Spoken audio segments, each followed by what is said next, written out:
Hey everyone, Jeff Jones here with Violand Management. Today I want to talk to you a little bit about legacy and what is it that we're all leaving behind. See, there's this guy, his name's Edward, and he's a lawyer, and the dude is way into planes, like over the top, loves planes. He happens to make a small fortune in the dog track industry, his hometown of St. Louis. One day he comes home from work and he finds his son eating donuts on the couch, so he does what any rational, normal father would do, flips out, ships the kid off to military school. I love that. Oh, I'm so jealous. Sends him off to military school where he becomes a pilot. I think probably to appease the old man. Well, then Edward moves to Chicago. And while at an event, he happens to come across a fellow flight enthusiast, Alphonse. They become fast friends. And Alphonse from time to time might run afoul of the law. Edward, being a lawyer, finds himself a client. And soon enough, a business partner. They start buying up racetracks all over the country, and together they make a ton of money.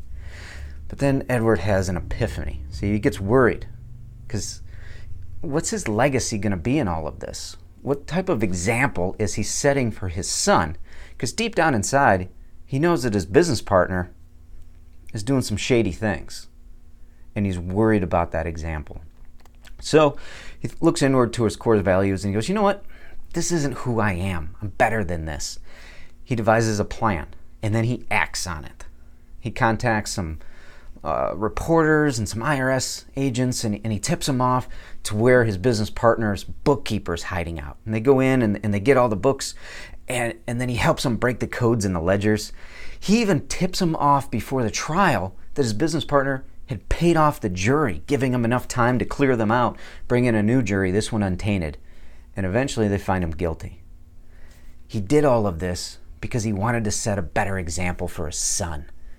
And it works. His son graduates military school, enrolls in the Navy, becomes a fighter pilot, and one day while he's going over the Pacific Ocean, he comes across 9 Japanese heavy bombers. They're on their way to sink the USS Lexington, and he engages them single-handedly, fights them till he runs out of bullets, and then continues on in a dogfight till eventually he takes down 5 of them. The other 4 flip out, they bug out, they get out of there, they're scared. And for this, he becomes the first naval recipient of the Medal of Honor in World War II.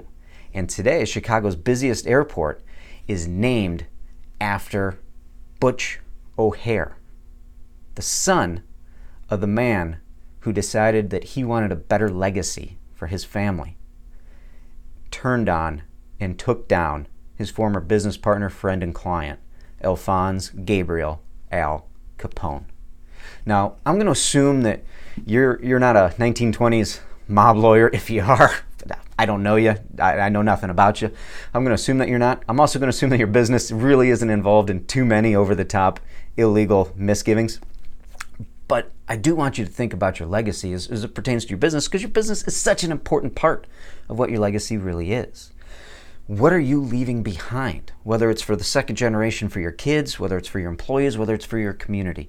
What does that legacy look like? What is your plan for what that looks like? Hell, what is your plan for January 2020? If you're not sure how you're going to get better, consider us. Violand Business Planning. We're in Canton, Ohio, October 23rd through the 25th. Captiva Island, Florida, November 11th through the 13th. Or 14th through the 16th. We'll help you get there. Go to violandplanning.com for all the details. We'll see you next week. Bye.